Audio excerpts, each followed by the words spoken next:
안녕하십니까. 허공인 일도입니다. 금일 26장 사냥꾼과 사슴 이야기에 대해서 말씀을 드리도록 하겠습니다.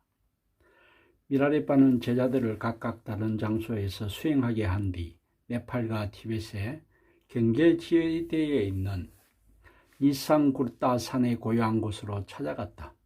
그곳에 험준한 능선들은 울퉁불퉁한 바위돌로 덮여 있었다. 구름과 안개가 빈번하고 폭우가 자주 쏟아져 산사태가 끊임없이 일어나는 곳이었다. 구르타 산의 오른편에는 깎아지른 듯한 봉우리가 치솟아 있었다.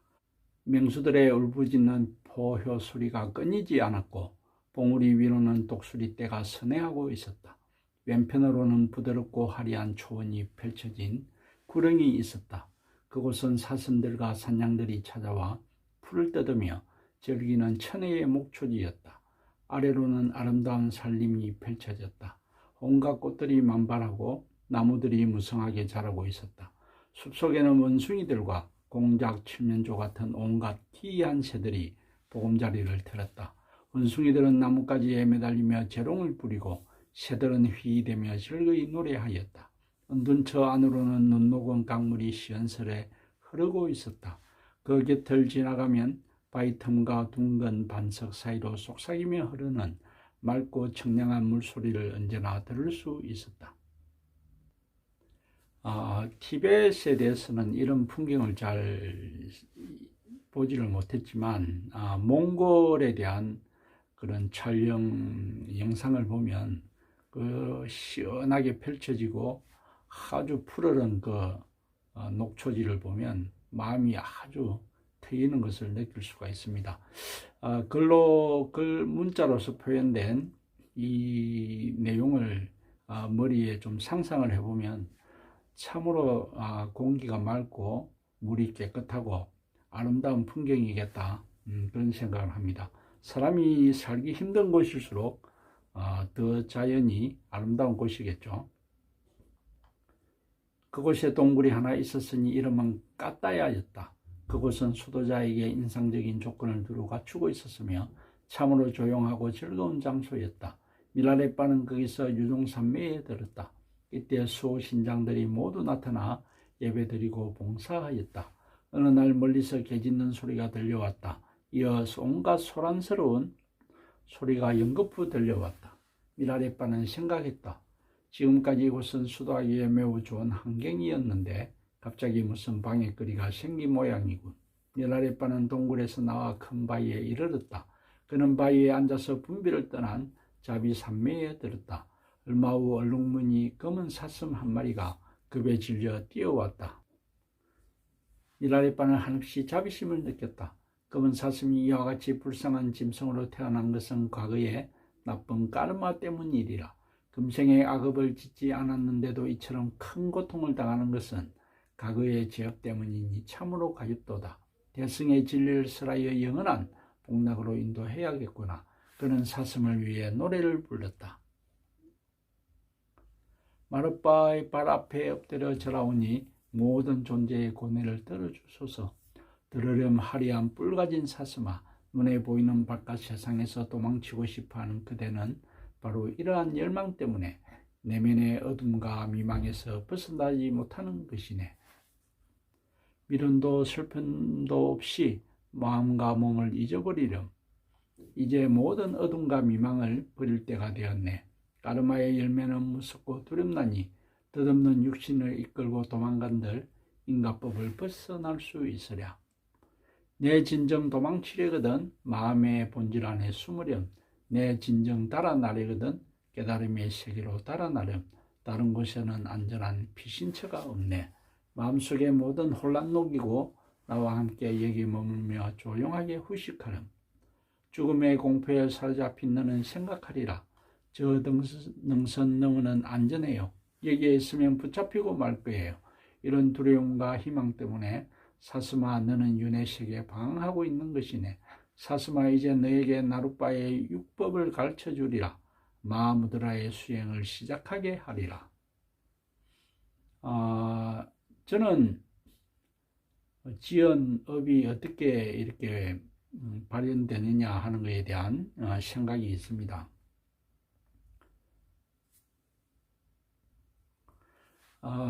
공부를 해서 자기의 본질이, 자기의 마음이 이 허공성이다.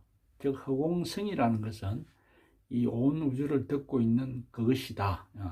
이렇게 생각을 할 수 있다면 자기 마음 자체가 온 우주에 편재되어 있다. 또 그와 마찬가지입니다.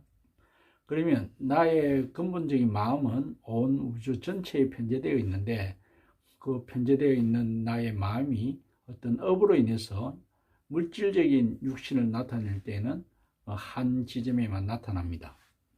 그래서 제가 어떤 A라는 사람에게 아주 나쁜 업을 지었다고 하면 그러고 나서 저는 죽었겠죠. 죽고 또 A라는 상대방도 여러 생을 살 것입니다. 전 우주에서 그 사람이 지은 업에 따라서 적정한 현실에 태어날 것입니다.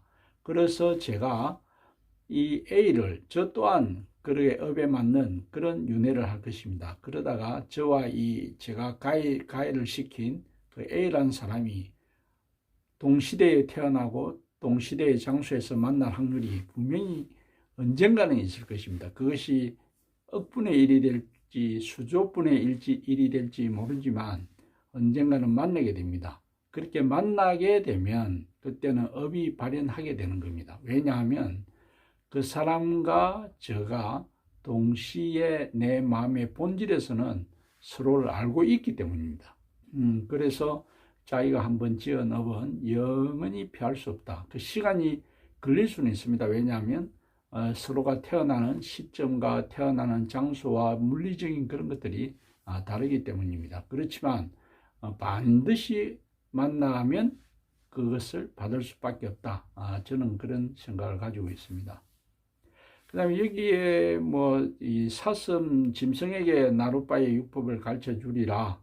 이게 어떤 말씀인지는 잘 이해는 못하겠지만 1950년대에 돌아가신 1900년 초에 그 인도의 성자이신 마리시 같은 분도 동물을 이렇게 아주 깊은 경지까지 끌어올렸다 하는 그런 글들이 있습니다. 그래서 이런 것들이 실제로 성인의 세계에서는 가능하리라 그렇게 생각을 합니다. 미라레바는 마치 브라마 신처럼 아름다운 가락에 맞추어 노래하였다. 만약 누군가가 이를 들었다면 법률을 느끼지 않을 수 없었으리라. 사슴은 미라레바의 자비심에 감화되어 포획의 공포에서 해방되었다. 그리고 눈물을 흘리며 미라레바에게 다가왔다. 미라레바의 옷을 핥은 뒤 그의 왼편에 기대어 누웠다. 이에 미라레바는 생각했다. 이놈이 방금 찢어대던 사나운 사냥개에 사냥감이 될 운명이로구나. 미라레바가 도대체 어떤 개일까 생각하고 있을 때 붉은 암캐 한 마리가 후다닥 달려왔다. 꼬리는 검고 목에는 흰 태가 둘린 암캐로 무서운 맹견이었다. 날카로운 발톱은 어떤 진성이라도 찢어버릴 듯 했고 햇바닥은 리본처럼 늘어져 헐떡거렸다. 위협하듯 으르렁대는 포효소리가 천둥을 울렸다. 미라레바는 생각했다. 이놈이 사슴을 뒤쫓던 사냥개였구나. 정말 사나운 개로다. 분노로 가득 차서 보이는 건 무엇이든지 원수로 여기는구나. 이놈을 진정시켜 정오심을 부리도록 하자. 그의 가슴 속에는 맹견을 향한 동정심이 크게 일어났다. 이리하여 그는 대자비심으로 노래하기 시작했다. 마룻바의 발 앞에 엎드려 절하오니 모든 존재들의 정오를 녹여주시길. 오 늑대처럼 사나운 암캐여 가슴엔 정오와 사악한 생각이 가득 찼네. 나쁜 카르마로 인해 암캐로 태어나 항상 굶주림에 고통당하고 객정에 시달리네. 내면의 진하심을 얻지 못하면 바깥의 먹이를 잡은들 무엇하리. 이제 너 자신의 진하심을 포획할 때가 되었나니 사나운 객정을 버리고 여기 나의 곁에 편안히 쉬렴. 너의 마음은 탐욕과 분노로 가득 찼으니 저쪽 길로 나아가면 그놈을 놓칠 때고 이쪽 길로 나가야 그놈을 잡을 텐데 생각이 그치질 않는구나. 이런 희망과 두려움 때문에 윤회 세계를 방황하는 것이네. 내 이제 너에게 나룻바의 율법을 가르쳐주고 마하무드라의 수행을 시작하게 하리라. 대자비심으로 가득 찬 미라레바가 천상의 음성으로 부르는 진리의 노래를 듣고 암캐는 큰 감동을 받았다. 분노가 가라앉은 사냥개는 킁킁거리며 꼬리를 흔들면서 미라레바의 옷을 핥은 뒤 주둥이를 앞발 사이에 집어넣고 그의 발 앞에 꿇어 엎드렸다. 암캐는 눈물을 글썽이며 사슴과 나란히 누웠다. 이에 미라레빠는 생각했다. 짐승을 뒤쫓아오는 삿된 사람이 있을 거야. 그 사람이 곧 여기에 도착하겠지. 얼마 지나지 않아 한 사내가 황급히 나타났다. 그는 자존심이 강하고 포악하게 생긴 사냥꾼이었다. 소매자락이 앞뒤로 펄럭이고 짙은 눈썹 아래 두 눈알이 메스게 번득였다. 머리따는 말아올려 머리 위에서 매듭을 찧었고 한 손에는 활과 화살을 들고 다른 손엔 짐승을 포획하는 긴 올가미와 밧줄을 들고 있었다. 그의 숨결은 목구멍에 차서 헐떡거리고 얼굴에선 빛이 땀이 쏟아져 질식할 것 같았다. 그는 사냥개와 사슴이 미라레빠 곁에서 마치 어머니 품속에 안긴 듯이 누워있는 걸 보았다. 이 녀석들이 모조리 마법사의 마술에 걸린 모양이라고 생각한 그는 치를 떨며 미라레빠에게 외쳤다. 이 기름기 흐르는 레빠노마, 당신들은 아무데나 돌아다니는구나. 삼짐승을 잡으려고 설산을 헤매고 물고기를 잡으려고 호수를 뒤지고 개를 팔아먹고 사람들과 다투리고 평지로 나돌아다니는구나. 당신들같이 쓸데없는 인간들은 한두 명쯤 죽어도 좋아. 당신은 내 사냥개와 사슴을 마법으로 홀렸으니 내 화살도 한번 홀려보시지. 내 화살이 당신의 옷을 뚫는지 시험해보라고. 자, 한번 막아보시지. 사냥꾼은 말이 끝나기도 전에 긴 활을 번쩍 들어 미라레빠를 향해 쏘았다. 그런데 어찌된 일인가. 화살은 위로 치솟아 빗나가 버렸다. 미라레빠는 이에 생각했다. 무지한 짐승들도 나의 가르침을 이해하는데 하물며 사람이 나의 가르침을 이해하지 못하랴. 그는 그래도 인간이 아닌가. 활을 쏘리고 그렇게 서두를 필요는 없어.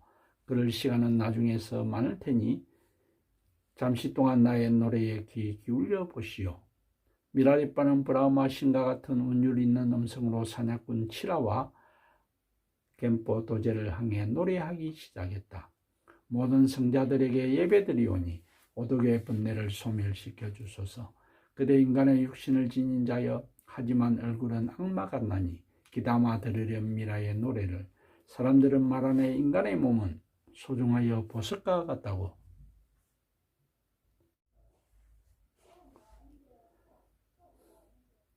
그대는 이번 생에서 쾌락을 구하지만 결코 구하지 못하리니 그것은 그대의 죄업 때문. 하나 내면의 욕망을 포기하면 위대한 완성을 성취할 수 있으리.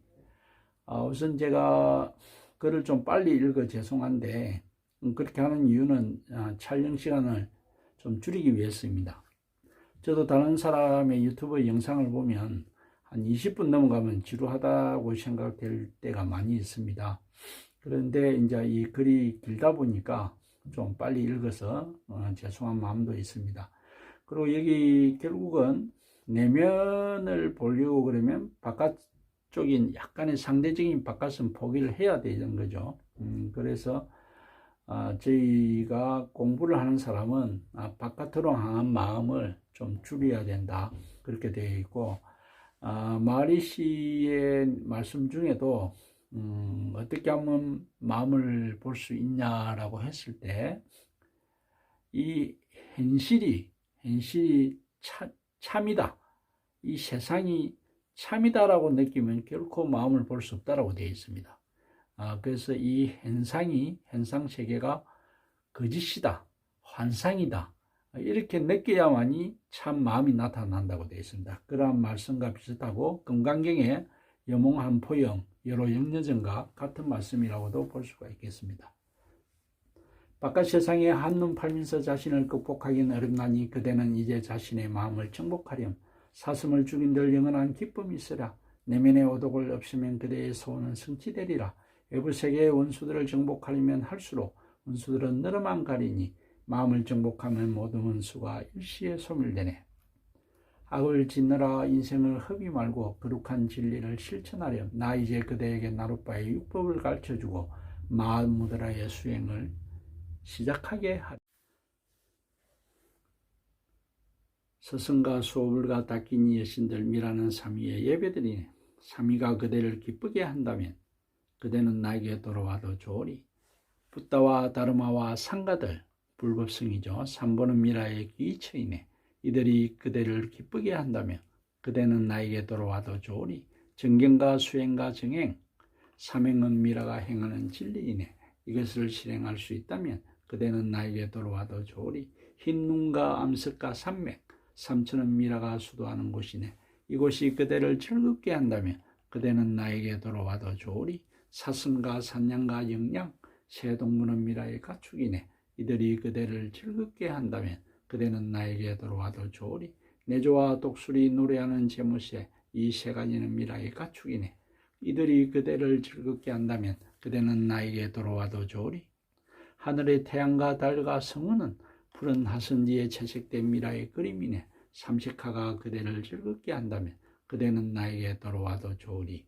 천신과 신장과 성인들은 미라의 다정한 붓들이네. 삼신이 그대를 즐겁게 한다면 그대는 나에게 돌아와도 좋으리. 꼬리 없는 원숭이, 긴 꼬리 원숭이, 하이에나, 새 짐승은 미라와 노는 친구들이네. 이들이 그대를 즐겁게 한다면 그대는 나에게 돌아와도 좋으리. 지복과 깨달음과 무념, 이 세 가지는 미라의 동반자이네. 이들이 그대를 즐겁게 한다면 그대는 나에게 돌아와도 좋으리. 풀뿌리와 쐐기풀과 국물은 미라가 흔히 먹는 음식이네. 이들이 그대를 즐겁게 한다면 그대는 나에게 돌아와도 좋으리. 눈 녹은 청량수와 맑은 샘물, 시냇물은 미라가 즐겨 마시는 음료수이네. 이들이 그대를 즐겁게 한다면 그대 나에게 돌아와도 좋으리. 생명에너지와 에너지 통로, 빈두는 미라가 즐겨 입는 생명옷이네. 이들이 그대를 즐겁게 한다면 그대는 나에게 돌아와도 좋으리. 사냥꾼은 노래를 듣고 크게 감명받았다. 이 수도자야말로 생각과 행동이 완전히 일치하는 분이구나. 그의 가슴 속에는 한없는 신심이 일어났다. 그는 눈물을 흘리며 미라레바의 발 앞에 엎구려 때렸다. 그리고 외쳤다. 오 존귀한 분이시여, 저는 선생님께 사슴과 사냥개와 할과 핫살과 올가미를 모두 바칩니다.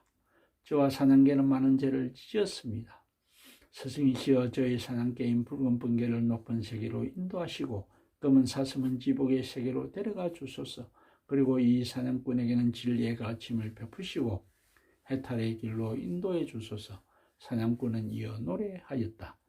눈처럼 하얀 뿔 달린 사슴이 저희 오른쪽에 앉아 있습니다. 이번저리에 얼룩집은 이놈의 장식품. 잡아서 죽이면 사냥꾼의 객을 쓰는 식욕은 이래 동안 충족됩니다. 그러나 이제 필요없이 선생님께 바칩니다. 청컨대 검은 사슴을 지복의 길로 인도하시고 붉은 번개견을 깨달음의 길로 인도하시고 사냥꾼 겜보 도제를 대자유의 땅으로 인도하소서.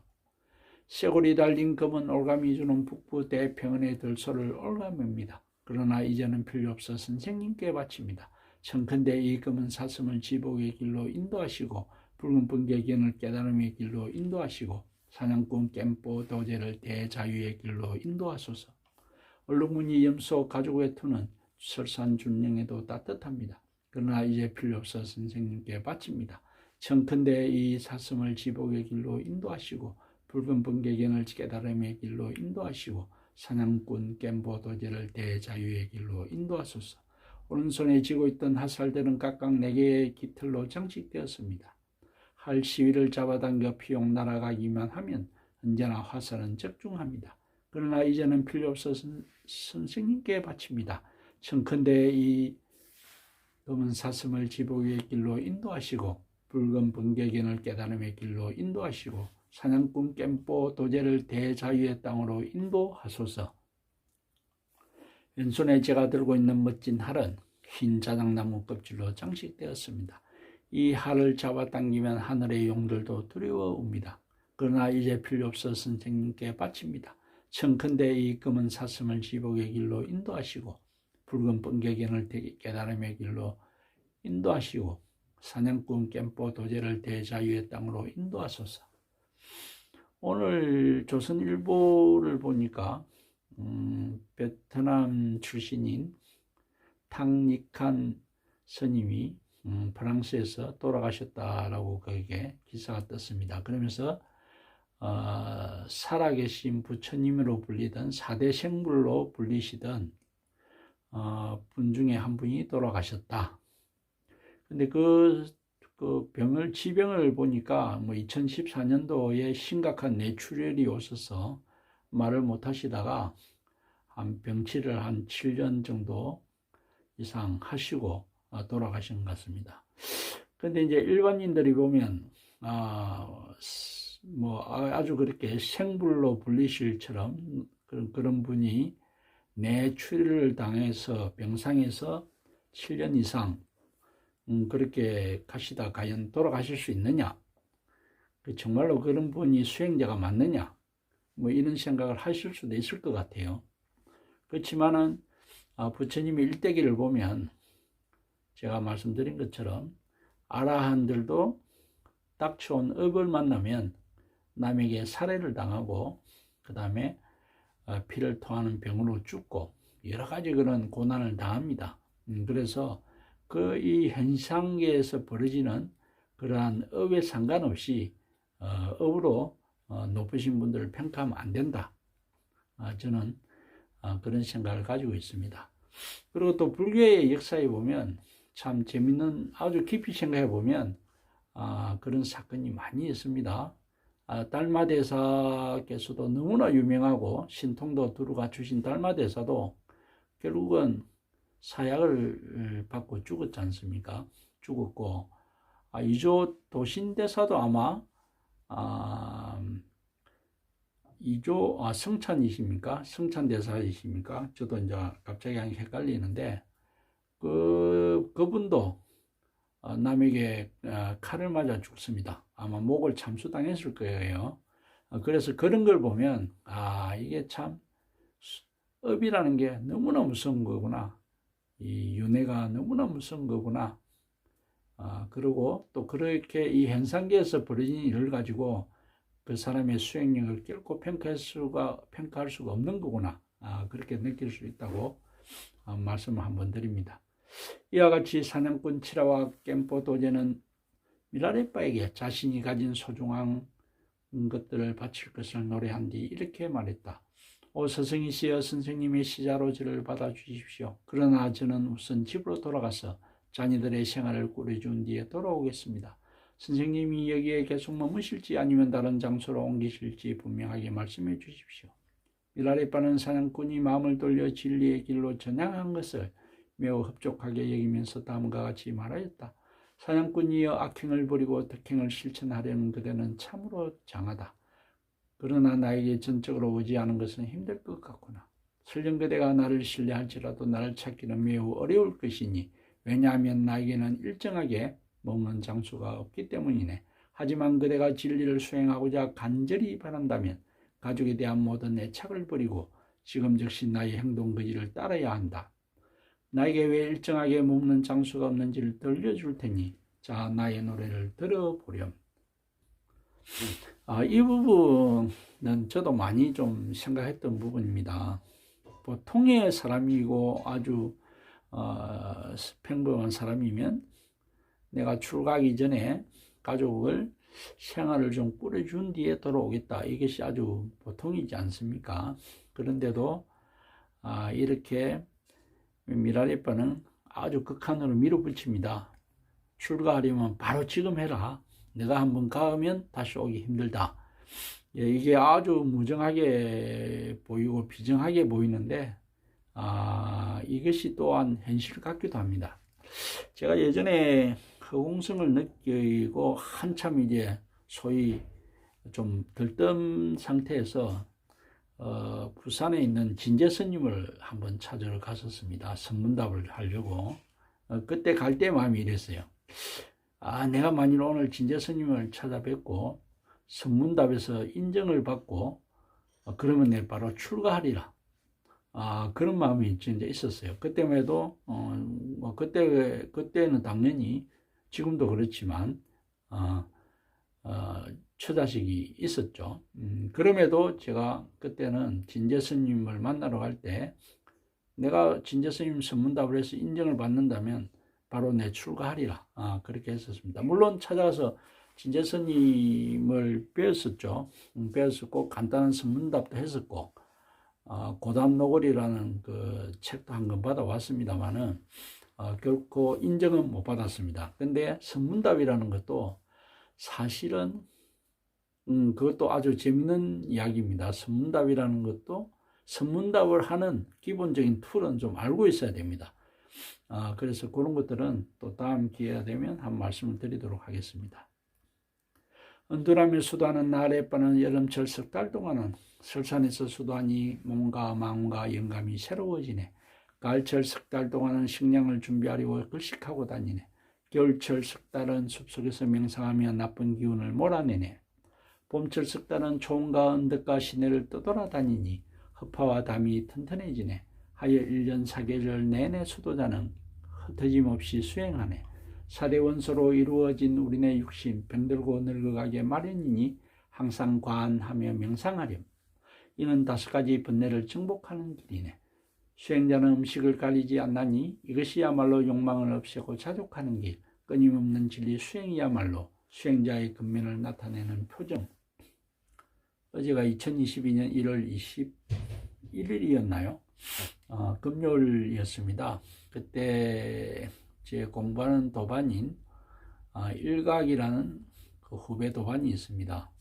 제 회사로 좀 찾아와서 제가 잠시 한 20분 서로 이야기를 했는데, 하필이면 제가 그 장염이 생겨가지고 음식을 일체 먹을 수 없는 그런 때였습니다. 그래서 오랜만에 만나도 밥도 한 그릇 못 사주고 커피만 한 잔 타주고 돌려보냈는데, 그때 20분 이야기할 때 제가, 물론 나는 이제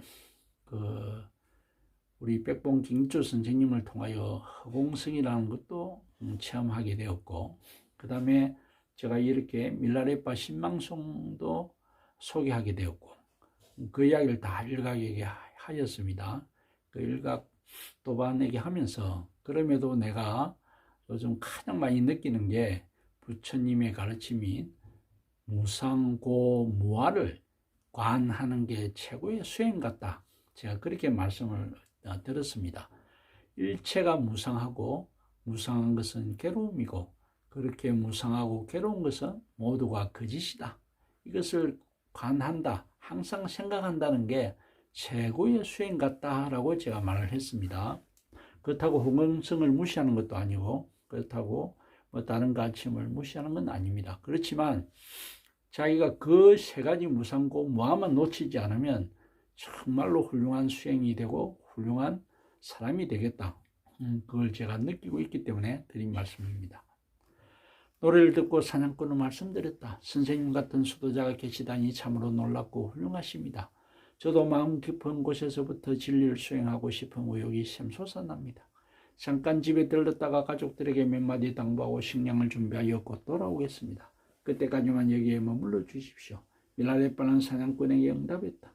그대가 진정으로 수행하고자 한다면 가족을 만날 필요가 있겠는가? 은둔처에서 수행하려는 사람은 양식을 걱정하지 않는다네. 야생과일이나 채소로도 살 수 있기 때문이지. 죽음이 언제 닥칠지 아무도 예측하지 못하는 법. 그러니 수행보다 시급한 일이 어디 있단 말이냐. 그대의 열망과 결심 또한 언제든지 바뀔 수 있지 않은가. 그러니 여기에 머무는 것이 좋을 걸세. 가족들과 얘기하기 전에 나의 노래를 먼저 귀담아 들어보렴. 미라레빠는 노래하였다. 들을진저 사냥꾼이여, 천둥소리가 허공을 무너뜨려도 다만 텅 빈 소리일 뿐이네. 하늘의 무지개는 오색영롱하여도 머지않아 사라져버리네. 세상의 쾌락은 꿈과 한상 같은 것. 하지만 담력하면 제약의 원천이 돼. 눈앞에 보이는 만상은 영원한 듯하여도 시간이 흘러 변하여 사라지네. 지행무상입니다. 어제는 많은 것 가졌을지라도 오늘은 남김없이 잃어버리네. 작년에 살아있던 늙은이들은 금년에는 남아있지 않네. 진수성찬은 독으로 변하고 사랑하는 친구는 원수로 변하네. 불평과 그친 말에도 선의와 감사로 보답할지니 그대의 제약은 그대 자신을 해칠 뿐이라. 100명의 머리가 있을지라도 그대 자신의 것보다 소중한 것 없고 10개의 손가락 있다지만 잘려나간 손가락 하나에 크다는 통증을 느끼리라. 그대 소중히 여기는 만물 중에서 자신보다 소중한 것 있으랴. 바야흐로 스스로를 도와야 할 때가 왔도다. 인생은 빨리 지나가고 죽음은 머지않아 그대의 문 두드리리. 그러니 수행을 미루는 건 어리석은 일. 아무리 사랑하는 친족이라도 생사윤회계에 그대를 붙잡아 두는 일 외에 무엇을 할 수 있으랴. 자신의 행복은 스스로 찾을지니 이제 스승에게 의지할 때가 왔도다. 참 좋은 말씀입니다.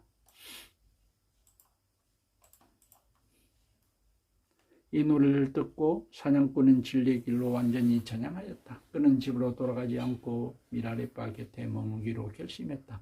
그 후 그는 얼마 동안 명상수도하여 여러 가지 체험을 증득하였다. 그는 미라레빠에게 체험을 말씀드리고 더 심오한 가르침을 청했다. 미라레빠는 매우 기뻐하며 이렇게 응답했다. 그대는 이미 내적 공덕을 얻기 시작했구나. 그럼 이러한 가르침을 따르도록 하라. 스승에게 의지할 땐 신실하게 자주 기도하고 수호불과 닦인 이에게 의지할 땐 생계행을 금고히 수행하고 죽음과 무상을 명상할 땐 죽음은 피할 수 없고 예측할 수 없음을 기억하라. 미라레빠의 가르침에도 이렇게 무상을 명상하라고 그렇게 말씀이 나옵니다. 마무드라를 수행할 땐 한 걸음씩 단계별로 나아가고 중생이 부모임을 명상할 땐 은혜를 대갚아야 함을 명심하고 수행법 통해 깊은 가르침을 수도할 땐 큰 결심으로 끝까지 정진해야 하리라. 진리의 정상에 도달하려면 상승과 하강이 사라진 부동의 경지에 이르러야 하네. 진리와 개합하려면 요동과 변덕이 사라지고 한결같음을 보아야 하네. 거룩함 진리를 체득하려면 세상의 탐작심을 버려야 하네. 저도 한 달 정도를 아주 심한 하강을 좀 겪었습니다. 여러 가지 경계가 나타나서 그러다가 또다시 공부를 해야지 이러는데 여기에 이제 그런 말씀이 나오죠. 잘 될 때가 있고 아주 안 될 때가 있고 그런 걸 다 극복해야 된다. 그렇게 말씀을 하고 있습니다. 신들이 음식을 공양할 땐 스스로 음식을 구할 필요 없네. 구두쇠처럼 재물을 마음속에 간직하면 더 높이 나아가지 못하네. 이는 닦인 이의 정언이니 그대는 세상의 유의를 버릴진저. 이리하여 미라레빠는 사냥꾼을 완전히 입문시키고 심오한 가르침을 전수해 주었다. 사냥꾼은 이를 수행하여 마침내 미라레빠의 마음의 아들들 가운데 한 사람이 되었다. 그는 무명배에 두른 사냥꾼 칠라레빠로 알려졌다. 사슴과 사냥개는 낮은 세계에서 영원히 벗어났다. 그리고 사냥꾼이 미라레빠에게 바친 할과 하살은 아직도 그 동굴에 남아있다고 전해진다. 이 장은 미라레빠가 니상구르타 산에서 마음의 아들 칠라레빠를 만난 이야기이다. 다음에는 27 네팔 고왕의 초대에 대해서 말씀을 드리겠습니다. 그러면서 마지막으로 그 제사에 찾아왔던 일각 도반이 가면서 저한테 아주 비싸 보이고 좋아 보이는 선물을 하나 주고 갔습니다. 명암철하고 볼펜이었는데 아주 고급스러워 보였습니다. 그래서 그것을 제가 하려고 마음을 먹다가 그 다음에 제 아들에게 줄까 하는 마음을 먹다가 제가 내가 이렇게 탐이 나는 거면 남들도 다 좋아하는 거다. 그래서 그걸 바로 그냥 제한테 평소에 도움을 많이 주는 회사의 부장에게 주었습니다. 그랬더만 그분이 오셔서 이렇게 굉장히 고급스러워 보이는 것을 주시냐고 그렇게 이야기를 했었는데 그 이야기를 들으면서 제 스스로 그래 내가 이런 물질적인 탐욕을 좀 버릴 줄 알아야지 그러면 생각을 좀 했던 게 생각이 납니다. 이상 오늘 허공인 일도였습니다.